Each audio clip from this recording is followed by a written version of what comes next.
Assalamualaikum warahmatullahi wabarakatuh.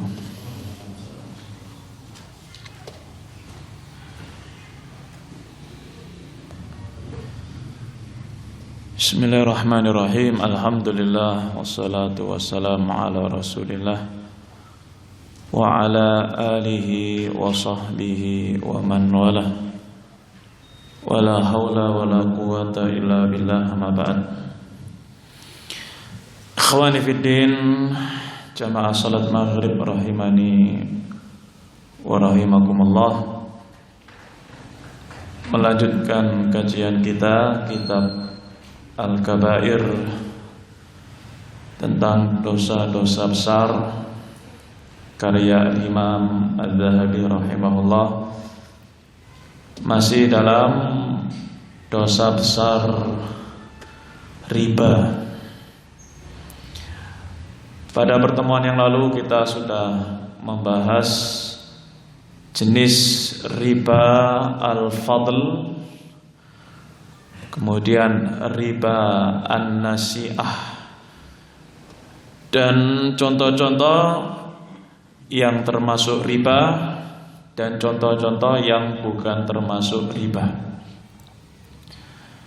Demikian pula sudah kita bahas bagaimana ketika kita bermuamalah dengan orang-orang yang sebagai pelaku riba.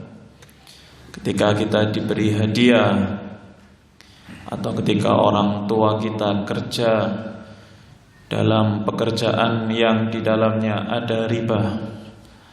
Sudah kita bahas pada pertemuan yang lalu.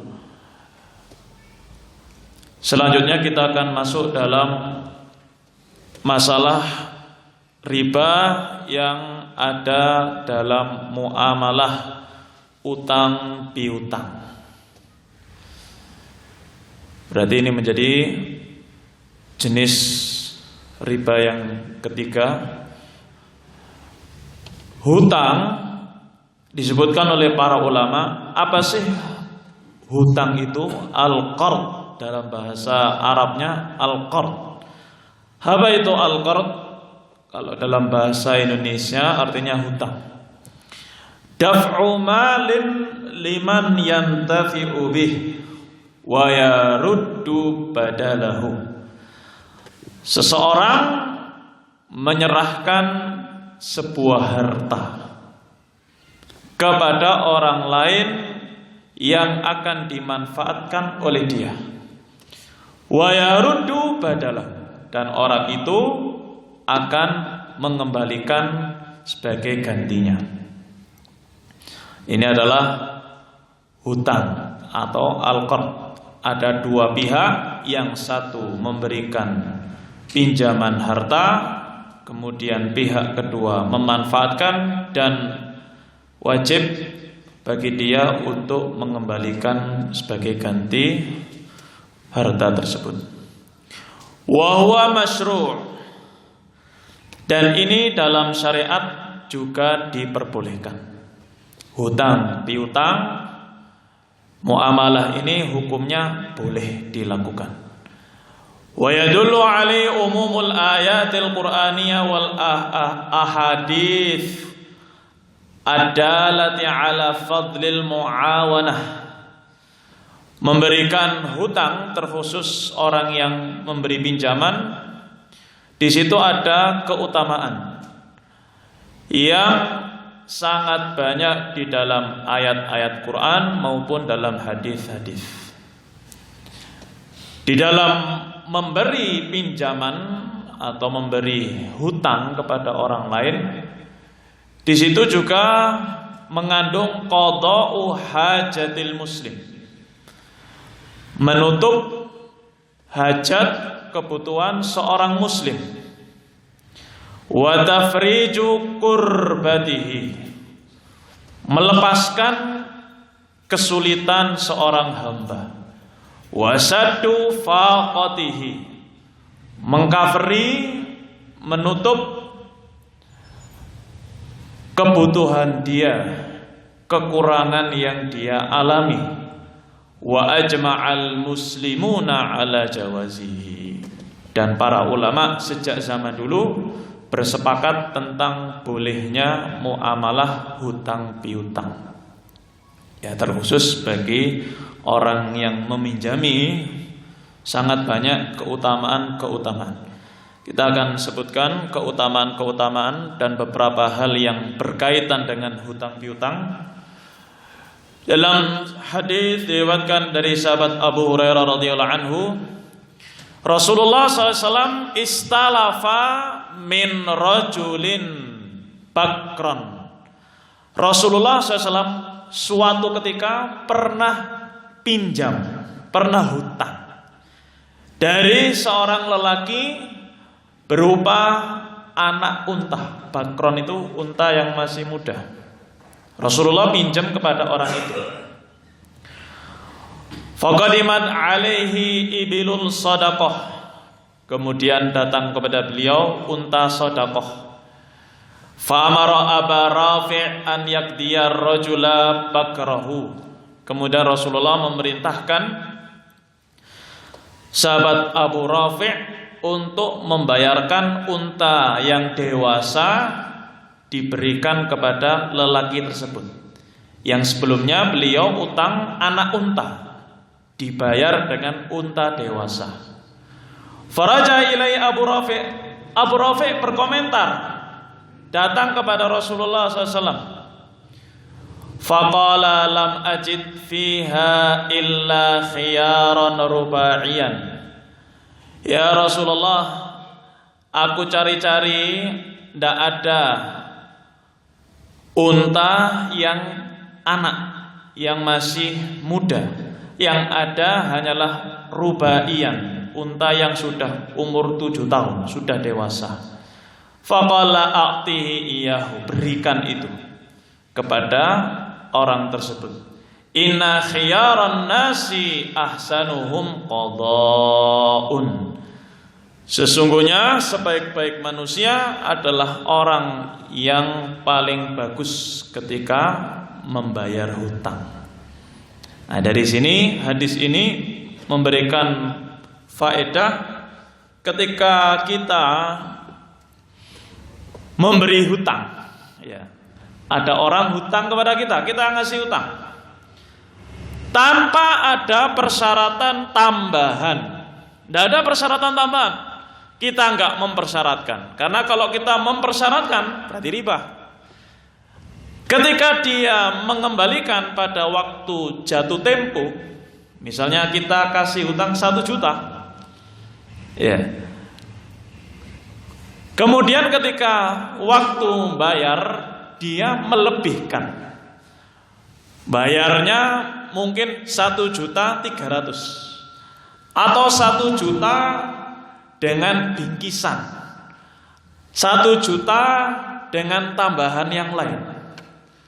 Maka ketika diberikan kepada kita, maka kita terima. Itu bukan termasuk riba. Kenapa? Sejak awal tidak ada akad adanya tambahan ketika mengembalikan. Ini sebagai dalil ketika kita menghutangi seseorang, kemudian kita diberi melebihi hutang yang kita berikan kepada dia, kita terima. Dan itu bukan riba. Ya, karena kita tidak mempersyaratkan tambahan itu. Dalilnya Rasulullah memberikan unta dewasa yang harganya jauh lebih mahal daripada anak unta. Sebaik-baik manusia adalah orang yang paling bagus ketika bayar hutang. Ini dari sisi orang yang membayar hutang. Dalam hadis yang lain Rasulullah sallallahu alaihi wasallam bersabda, "Ma min muslimin yaqridu musliman qardan marratain illa kana ka sadaqatiha marratan." Tidaklah seorang muslim memberikan hutang kepada muslim yang lain, memberi hutang kepada dia 2 kali utangan, kecuali itu dianggap 1 kali sedekah. Jadi perumpamaan orang yang ngasih hutang sebanyak 2 kali. Ada orang hutang kepada dia dibayar, nanti utang lagi kepada dia 2 kali. 2 kali dia ngasih hutang itu perumpamaannya seperti dia 1 kali sedekah. Ya, dia nggak mengeluarkan uang, tidak memberikan kepada dia uang, cuman ngasih pinjaman. Tapi jumlahnya 2 kali pinjaman. Ya, dia sukarela memberikan pinjaman itu kepada saudaranya sebanyak 2 kali. Maka itu dianggap seperti senilai dengan 1 kali sedekah kepada orang tersebut. Ikhwani fiddin rahimani wa rahimakumullah. Ini juga termasuk hasungan, motivasi ya, untuk seorang muslim masing-masing kita untuk memberikan pinjaman. Ketika ada saudara kita yang datang kepada kita menyampaikan hajatnya, ingin meminjam dari kita, dia melihat diri kita ada kelebihan harta, dan kita melihat orang ini jujur, muslim, shadiq, soleh, kondisinya memang saat itu mungkin dia sangat butuh sekali menjaga kehormatan, dia terpaksa pinjam. Maka seorang muslim dalam Quran maupun dalam hadis menghasung agar seorang itu memberikan pinjaman. Ya, hutang piutang ini babnya adalah saling tolong menolong. Babnya adalah muawanah, saling bahu membahu antara individu kaum muslimin. Ikhwani fiddin rahimani wa rahimakumullah. Kemudian dalam riwayat yang lain sebagai motivasi agar kita jika memiliki kelebihan harta, kemudian saudara kita meminta pinjaman kepada kita, maka ini termasuk motivasi dari Rasulullah SAW. Dalam hadisnya riwayat Tirmidzi, beliau bersabda, "Man nafasa an muslimin kurbatan min kurabid dunya, nafasallahu anhu kurbatan min kurabi yaumil qiyamah." Barang siapa yang melepaskan kesulitan, kesusahan dari seorang muslim yang lain, dari kesulitan-kesulitan dia di dunia, Allah akan membalas, Allah akan melepaskan dari hamba tersebut kesulitan dia dari kesulitan-kesulitan di hari kiamat.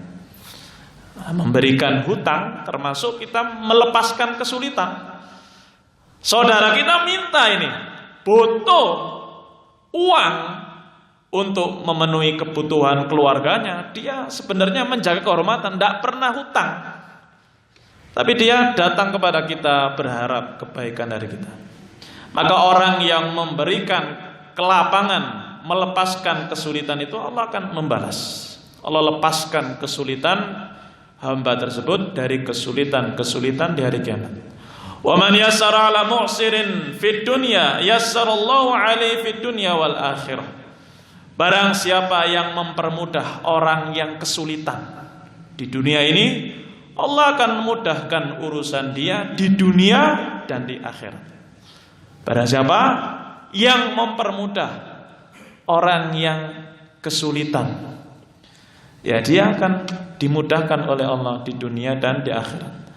Wa man satara 'ala muslimin fid dunya satarallahu 'alaihi fid dunya wal akhirah. Barang siapa yang menutup aib seorang muslim di dunia, Allah akan menutup aib dia di dunia dan di akhirat.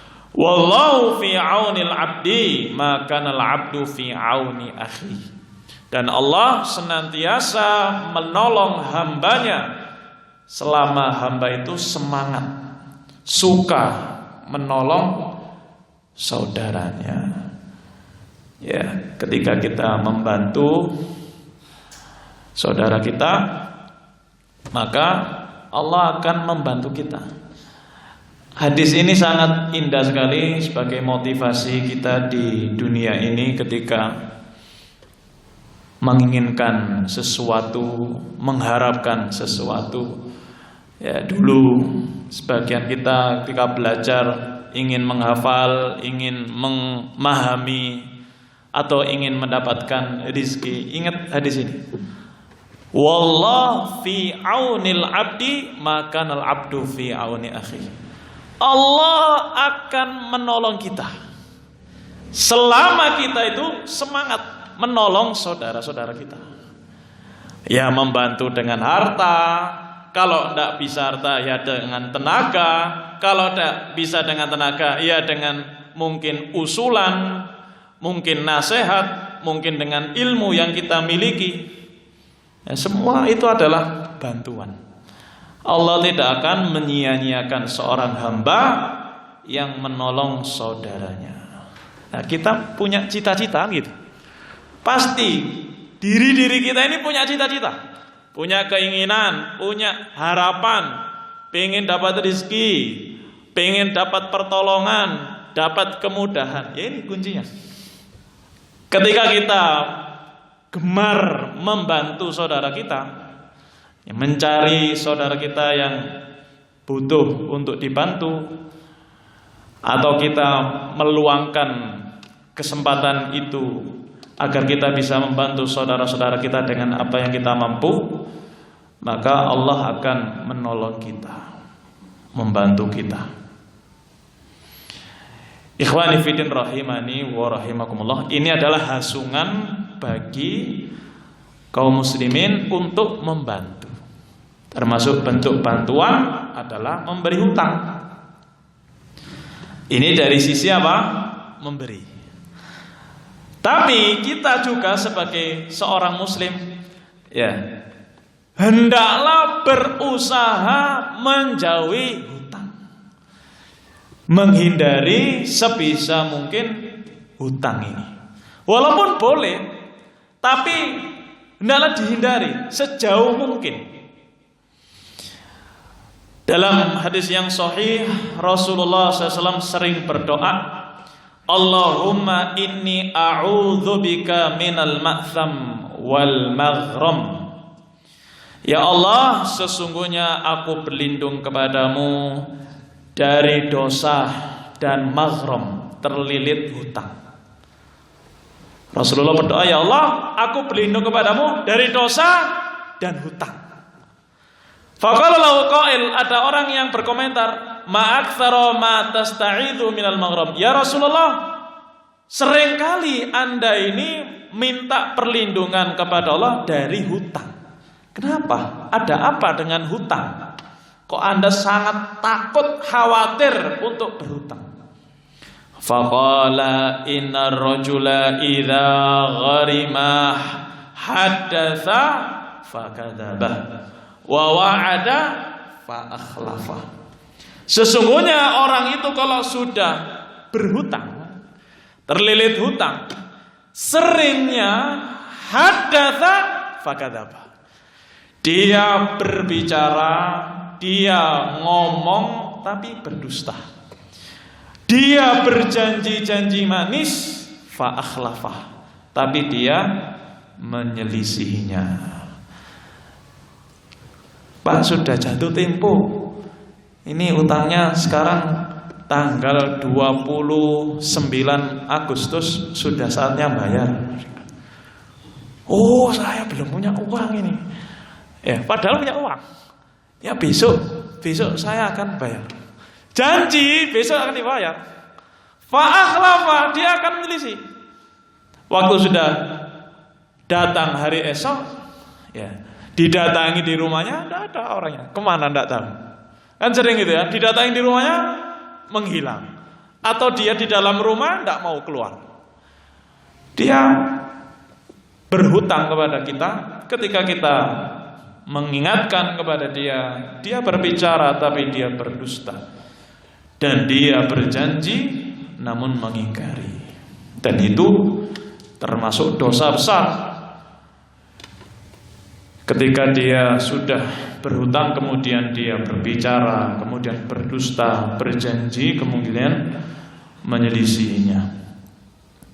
Nah, di sini dalam doa Rasul sallallahu alaihi wasallam terkandung faedah hendaklah orang itu tidak bermudah-mudahan berhutang.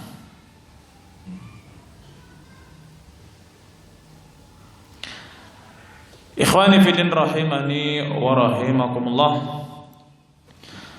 Dalam sebuah hadis Rasulullah SAW pernah bersabda, "Man mata wa huwa bari'un min thalathin al-kibr wal ghulul wad dain dakhalal jannah." Barang siapa yang dia meninggal dalam keadaan terbebas dari 3 hal. Al-kibr, kesombongan, wal ghulul, sikap khianat, kemudian ad-dain, hutang. Dia terbebas dari sombong, sikap khianat dan hutang, dakhalal jannah. Maka orang itu masuk ke dalam surga. Dalam hadis yang lain Rasulullah SAW bersabda, "Nafsul mu'min mu'allaqah bidainihi hatta yuqdha anhu." Seorang mukmin jiwanya akan terikat dengan hutangnya, tertahan dengan hutangnya hatta yuqdha alaih atau hatta yuqdha anhu, sampai hutangnya itu dilunasi. Ikhwani fillah rahimani wa rahimakumullah. Ini adalah hadis-hadis yang menyebutkan tentang agar kita menjauhi, menghindari sebisa mungkin untuk berhutang. Ya, sebagian saudara-saudara kita mungkin karena gengsi, karena ingin gaya hidup yang terus semakin hari semakin modern, ya, HP berubah-ubah setiap waktu. Lihat temennya ganti, dia pingin ganti. Motor ganti, pingin ganti. Ingin nuruti gaya hidup, demi itu dia rela berhutang. Bahkan hutangnya mengandung riba. Wong hutang saja yang tidak mengandung riba, itu hadis-hadis ini menyebutkan untuk dihindari.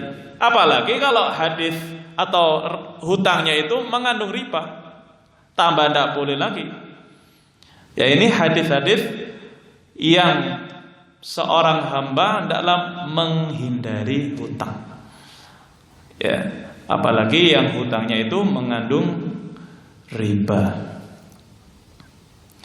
Misalnya sekarang sudah terjadi, kita memang butuh untuk berhutang antara dua kaum muslimin saling bermuamalah dengan hutang. Satu menghutangi, satu yang menerima hutang. Di situ ada adab-adab yang harus seorang hamba melakukannya. Adab-adab ketika sudah terjadi muamalah hutang piutang. Kalau tadi motivasi bagi orang untuk menghutangi, kemudian yang kedua hadis-hadis yang menghasung agar orang menghindari untuk berhutang. Nah, sekarang kalau sudah terjadi hutang piutang bagaimana? Nah, ini ada beberapa adab yang perlu kita fahami. Yang pertama, bagi orang yang menghutangi, ya, harus tahu adab dalam hadis atau dalam ayat di surat Al-Baqarah, firman Allah Subhanahu wa taala, "Wa in kana dzu usratin fanadhiratun ila maisarah." Ketika orang itu yang kita pinjami ternyata kesulitan bayar. Ya. Ini kondisi yang mungkin terjadi. Orang yang pinjam kepada kita sulit bayar. Kesulitan dia untuk bayar. Orangnya jujur, memang tidak ada, nggak dusta. Memang orang itu orang yang ma'ruf, nggak mampu.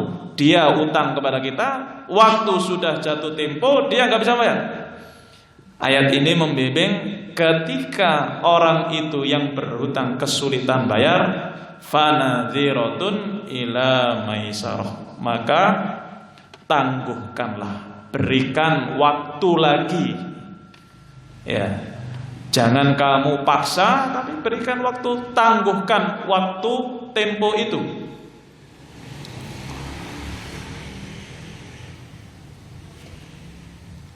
Dalam sebuah hadis, sahabat Abu Qatadah radhiyallahu anhu pernah dihutangi oleh seorang lelaki.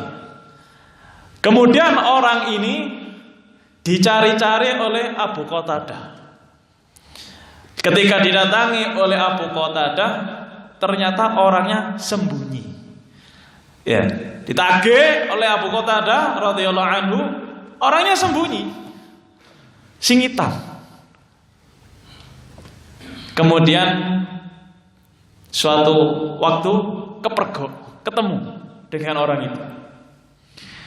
Kemudian orang yang berhutang kepada Abu Qatadah mengatakan, ini muksir. Sesungguhnya aku ini muksir. Muksir itu orang yang kesulitan bayar hutang. Saya ini kesulitan bayar hutang, gak punya uang memang untuk bayar. Ya. Faqala Allah, Abu Qatadah mengatakan, demi Allah kamu kesulitan? Qala Allah, demi Allah saya ini kesulitan bayar, gak mampu bayar.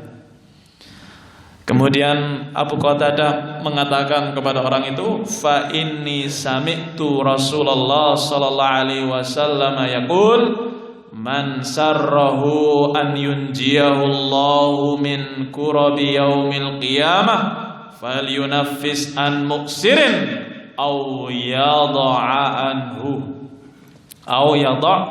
anhu. Aku mendengar Rasulullah SAW bersabda, barang siapa yang senang Allah akan menyelamatkan dia di hari kiamat, Allah lepaskan kesulitan dia di hari kiamat, falyunaffis an muksirin, hendaklah seorang itu menangguhkan waktu pembayaran utang bagi orang yang muksir, yang kesulitan bayar. Ini keutamaan. Atau dia lepaskan, dia gugurkan utang itu. Dua orang yang diberikan keutamaan oleh Allah pada hari kiamat, Allah akan menyelamatkan dia. Satu, orang yang menangguhkan waktu jatuh tempo bagi orang yang kesulitan. Atau yang kedua, dia lepaskan, dia gugurkan utang tersebut. Nah, ini hadis diriwayatkan oleh Imam Muslim, hadis sahih diriwayatkan oleh Imam Muslim. Dalam riwayat yang lain dari sahabat Abu Yasar, Rasulullah SAW pernah bersabda, man andhara mu'siran aw wada'a anhu adallahu Allah fi dhillihi. Sesungguhnya barang siapa yang menangguhkan, mengulur waktu pembayaran utang bagi orang yang kesulitan bayar, atau orang yang menggugurkan hutang itu, adallahu Allah fi dhillihi, maka Allah akan menaungi dia di dalam naungannya pada hari kiamat, yang tidak ada naungan ketika itu kecuali naungan dari Allah Subhanahu wa ta'ala. Ya, ini adab yang pertama bagi orang yang mengutangi, untuk menangguhkan ketika seseorang mendapati orang yang berhutang kepadanya mengalami kesulitan.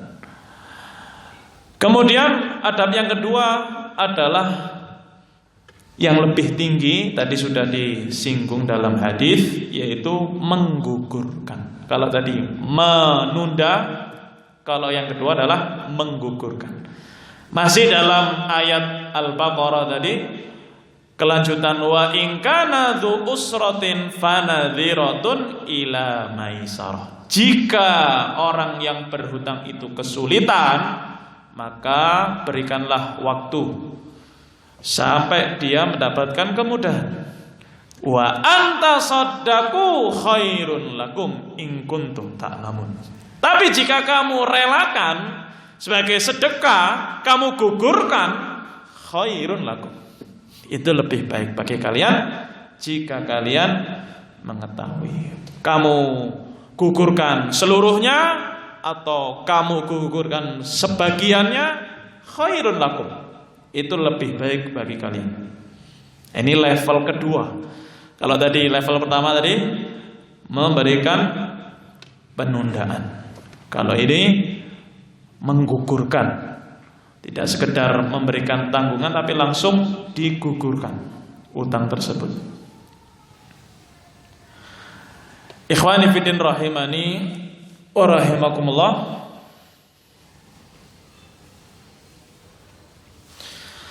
Dalam sebuah hadis dari sahabat Abu Sa'id Al-Khudri, ada seorang lelaki di zaman Rasul SAW tertimpa musibah dalam masalah kurma-kurma yang dia beli itu mengalami kerusakan atau kerugian yang banyak dari kurma-kurma yang dia beli. Fakatsura dainuhu, kemudian utang dia semakin banyak. Faqala Rasulullah sallallahu alaihi wasallam tasaddaqu alaihi, bersedekahlah kalian kepada orang ini. Fatasaddaqan nasu alaihi, manusia para sahabat berbondong-bondong bersedekah kepada orang itu.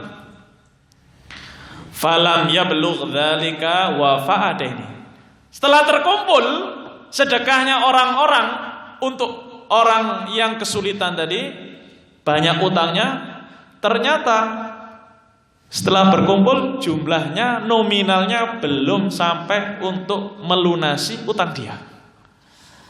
Faqala Rasulullah SAW li ghuramaihi, kemudian Rasulullah berkata kepada orang-orang yang memberikan hutang kepada dia, khudhu ma wajadtum wa laisa lakum illa dzalik. Sudah, bagi kalian wahai orang-orang yang mengutangi dia, ambil ini, apa yang sudah terkumpul ini ambillah.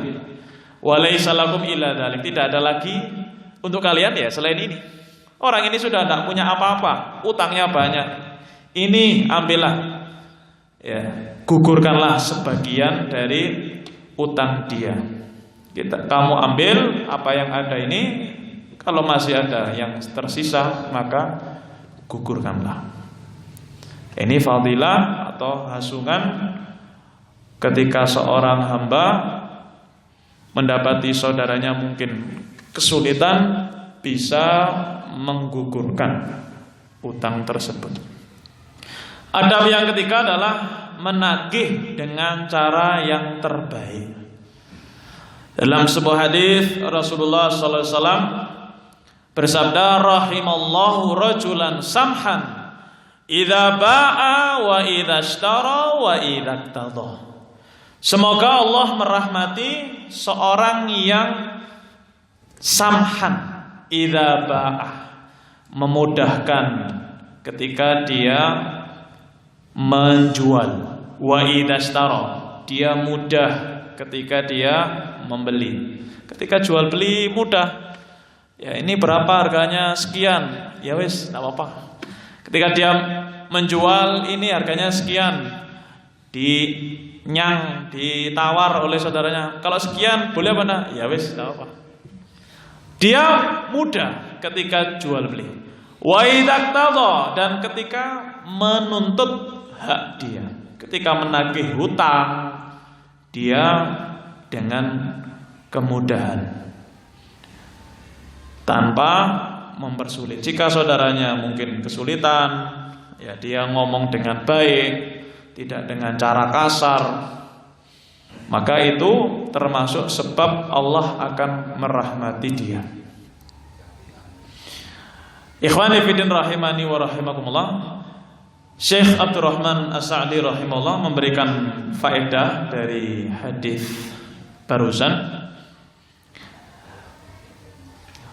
Waqad syuhida dzalika iyanan fa innaka la tajidu tajiran bihadzal wasf illa ra'aitallaha qad sabba 'alaihi rizqa sabban wa anzala 'alaihi al-barakah. Sungguh disaksikan di zaman ini dengan mata-mata kita, kamu tidak mendapati seorang pedagang yang memiliki perangai seperti ini. Ketika menjual, ketika membeli, dia bermurah hati, mudah, enak orangnya. Ketika dia menagih hutang, orangnya gampangan, tidak kasar, lemah lembut. Kamu tidak mendapati orang yang seperti ini illa ra'aitallah qad sabba 'alaihi rizqa sabban, kecuali kau dapati Allah mencurahkan rizki yang sangat banyak kepada dia. Kita saksikan orang yang seperti itu sifatnya, Allah berikan rizki yang sangat banyak kepada dia. Wa anza 'alaihil barakah, Allah turunkan keberkahan kepada orang tersebut. Wa aksuhu sahibul mu'asarah wa ta'sir. Berbeda sebaliknya, orang yang mempersulit, orang yang kasar, orang yang enggak bermurah hati dalam jual belinya, kemudian saat nagih hutang, maka kebalikannya, Allah tidak melapangkan rizkinya dan Allah tidak memberikan barakah kepadanya. Ikhwani fiddin rahimani wa rahimakumullah, ini adalah adab yang ketiga ketika seorang itu melihat saudaranya kesulitan, dia permudah, dia ngomong dengan cara yang bagus ketika menagih hutang. Kemudian bagi yang berhutang, ketika orang yang berhutang, maka hendaklah seorang itu meyakini, memastikan dirinya mampu untuk bayar utang. Ada niatan, tekad untuk bayar utang. Karena kalau dia niatnya hutang, tujuannya untuk mengambil harta saudaranya, menipu saudaranya, maka ingat-ingatlah hadis Rasulullah sallallahu alaihi wasallam diriwayatkan oleh Imam Bukhari dari sahabat Abu Hurairah radhiyallahu anhu. Rasulullah sallallahu alaihi wasallam mengatakan, man akhadha amwalan nas yuridu adaaha adallahu anhu. Wa man akhadha yuridu itlafaha atlafahullah. Barang siapa yang berhutang, barang siapa yang mengambil harta saudaranya dan dia niat untuk bayar, adallahu anhu, Allah akan bantu dia untuk melunasi utangnya. Wa man akhadha yuridu itlafaha atlafahullah. Barang siapa yang dia utang niatnya untuk memanfaatkan orang itu dan mengambil hartanya, tidak niat bayar, illa atlafahullah, maka Allah akan menghancurkan harta dia. Tambah miskin, tambah hancur harta dia, kehidupan dia, Allah cerai beraikan. Ketika dia niatannya itu sudah jelek dari awal, memang utang bukan tujuannya untuk dikembalikan, tapi tujuannya, orang ini enak ini, kalau dihutangi gampangan. Dan ketika utang seringnya lupa. Ketika utang jatuh tempo tidak pernah ditagih, dibiarkan saja. Wah, ini kesempatan. Ma'ruf di kampung misalnya, di kaum muslimin, orang ini memang khair, orangnya loman, utang lupa. Maksudnya dibiarkan wes, nanti kalau bayar Jatuh tempo gak dibayar ya wis, nanti tak tunggu. Orangnya nggak pernah nagih. Kalau kita memanfaatkan orang itu untuk mengambil hartanya, ya ini akibatnya Allah akan menghancurkan harta kita. Ini adab bagi orang yang berhutang. Adab yang kedua bagi orang yang berhutang, membayar dengan yang lebih baik. Dari hadis Rasulullah SAW, ketika beliau utang unta, beliau bayarnya unta dewasa. Ya, kambing kecil bayarnya kambing besar. Utang 1 juta, bayarnya 1.200.000 atau 1 juta dengan hadiah, dengan parcel, dengan bingkisan. Ya, dia bayar utang itu dengan yang lebih baik. Ya, dengan syarat tadi, sejak awal akad tidak ada bunga, tidak ada penambahan tersebut. Memang dia murni ketika membayar dilebihkan. Kemudian adab yang ketiga bagi orang yang menghutang atau berhutang, tidak menunda pembayaran. Ya, Rasulullah SAW bersabda, "Matlul ghani zulmun." Orang yang menunda-nunda pembayaran padahal dia mampu membayar, zulmun, maka orang itu telah berbuat zalim. Dosanya dosa besar. Orangnya mampu, di tabungannya ada, di dompetnya ada, tapi dia tak mau bayar. Diulur-ulur, nanti gampang, nanti aja. Ya, maka orang itu telah berbuat zalim. Dia jatuh dalam dosa yang sangat besar. Kata Rasulullah SAW, ayyuma rajulin yadainu dainan wa huwa mujmi'un alla yuwaffiyahu iyahu laqiyallahu sariqan. Orang manapun yang dia utang, tujuannya mengumpulkan harta dan tidak mau mengembalikan, padahal dia mampu mengembalikan, laqiyallaha sariqan, maka dia itu bertemu dengan Allah pada hari kiamat dianggap sebagai pencuri, diklaim, dicap sebagai pencuri. Kemudian Rasulullah SAW juga bersabda, man mata wa alai dinar au dirham, barang siapa yang mati masih punya tanggungan dinar au dirham, qudiya min hasanatihi, maka akan diambil kebaikan-kebaikan dia. Laisa thumma dinarun wala dirham, yang sudah tidak ada lagi kebaikan atau dinar dan dirham pada saat itu.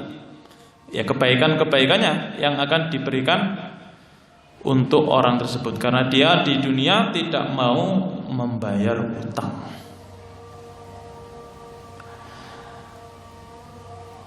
Ada adab yang terakhir, yaitu mencatat hutang. Ya, ini penting sekali. Ketika kita hutang piutang, hendaklah dicatat, kalau bisa dengan saksi. Hukumnya tidak wajib. Hukumnya tidak wajib, hukumnya sunnah. Seorang itu ketika utang piutang, dengan dicatat di atas kertas hitam di atas putih, kemudian didatangkan saksi. Dan ini adalah hasungan dari Allah Subhanahu wa taala di ayat yang terpanjang di dalam Al-Quran. Di akhir-akhir surat Al-Baqarah, ayat sehalaman, satu ayat sehalaman. Isinya ini utang piutang. Di situ Allah mengasung agar seorang yang hutang piutang hendaklah mencatat. Ya, tujuannya agar menjaga, kemudian agar tidak terjadi gesekan, tidak terjadi permusuhan. Ya, karena banyak sekali terjadi permusuhan dengan modal percaya. Iku salafi, iku soleh, ke masjid 5 waktu, ngajinya rajin. Gak mungkin dia penipu. Berapa banyak yang tertipu? Kan gitu. Jangan bermudah-mudahan. Ketika sudah terjadi, menyesal. Waduh, kenapa kok dulu kok gak ditulis? Kenapa dulu kok gak ada saksi? Kan gitu. Dan ini adalah hasungan dari Allah ketika kita utang piutang terjadi transaksi ini hendaklah ditulis atau dengan saksi. Ya. Karena namanya manusia, sak soleh-solehnya orang, bukan nabi, bukan rasul kan gitu. Ya ada saja. Waduh kok memang ya tak balikno ya. Butuh iki yo anak cek, kok butuh juga istri gini ya. Keinginan masih banyak. Mau ngembalikan berat. Nah, sudah dimanfaatkan sendiri. Oh enggak ditulis saya. Nanti dilaporkan polisi, ya saya aman-aman saja. Oh enggak ada bukti. Ya. Namanya manusia, iman naik dan turun. Bisa jadi orang yang mungkin kita anggap itu orang baik, bisa jadi berubah ketika lihat uang kan gitu. Sebagai penutup adalah ada seorang Bani Israel, ya, dua orang diriwayatkan dalam riwayat Imam Bukhari. Ya, memang nggak dicatat, tapi orangnya orang-orang soleh. Diriwayatkan dalam Bukhari ada seorang Bani Israel yang utang 1000 dinar emas kepada seorang dari Bani Israel. 1000 dinar emas itu ya mungkin kalau satu zakat itu 20 dinar itu 85 gram. Ini mungkin sudah miliaran, 4 atau 5 miliaran sekitar itu. Utang kemudian tanpa ada saksi, tanpa ada dicatat. Ya, yang menghutangi minta saksi, kemudian orang yang berhutang mengatakan cukuplah Allah sebagai saksi. Cukuplah Allah sebagai saksi. Orang yang mengutangi karena orangnya juga polos, orangnya juga menganggap dia orang soleh, ya sudah, cukup Allah. Tapi yang meminjam ini memang soleh, ya, orangnya jujur. Sudah dibawa 1000 dinar, kemudian dia pulang ke negerinya di luar pulau. Ketika itu sudah waktu jatuh tempo, dia mau bayar, mau balik ke pulau yang ada saudaranya yang dia pinjam ke situ 1000 dinar, anggap 4 miliar tadi. Gak ada kapal. Kapalnya gak ada di pelabuhan. Ini apa nih? Jatuh tempo. Sudah masuk ini. Kalau saya gak nyebrang, gak bayar, berarti saya berkhianat. Gak ada saksi, gak ada bukti. Tapi dia dengan ketulusan dia, kejujuran dia, 1000 dinar 4 miliar dimasukkan mana? Masukkan kayu. Ada kayu dilubangi. Dia sampaikan di situ lewat surat, saya nggak bisa membayar sekarang karena saya nggak ada kapal untuk nyebrang. Gini. Disampaikan di situ. Dimasukkan suratnya, kayunya ditutup, sak uangnya di situ. Dia berdoa, ya Allah, saya sudah mencari-cari kapal, nggak ada kapal. Dia tadi waktu mengutangi saya minta saksi, engkau sebagai saksi. Ya Allah, saya sudah berusaha. Dilemparkan kayu itu. Ya. Kemudian orang yang di seberang sana, saudaranya nunggu kapal. Dalam posisi dia ya butuh uang. Posisinya dia butuh uang. Ditunggu kapalnya gak teko-teko. Ya. Kemudian menemukan sebongkah kayu. Diambil kayu itu untuk apa? Untuk kayu bakar di rumah. Ketika dibuka sama istrinya, isinya uang. Ya, dilihat di situ ada suratnya. Kemudian saudaranya yang di seberang pulau yang utang tadi, apakah diem? Enggak, kerja lagi nyari uang sampai 1000 dinar. Ya, pada waktu itu dia balik lagi ke pulau tersebut, niatannya takutnya belum terbayar. Oh, ndek kayu kan gitu kan, enggak tahu kemana kayu itu terombang-ambing di lautan. Ketika sudah sampai rumahnya mau bayar utang, ternyata sudah sampai uang itu. Dengan izin Allah Subhanahu wa ta'ala, dengan ketulusan dia. Ini sebagai nasihat untuk kita semua ketika membayar utang, hendaklah dengan kejujuran. Tapi dengan zaman yang sekarang ini semakin hari semakin jauh dari syariat Islam, ya tadi Allah membimbing untuk ditulis untuk dijadikan saksi di dalam utang piutang. Naktafi subhanakallahumma wa bihamdika asyhadu an la ilaha illa anta astaghfiruka wa atubu ilaik.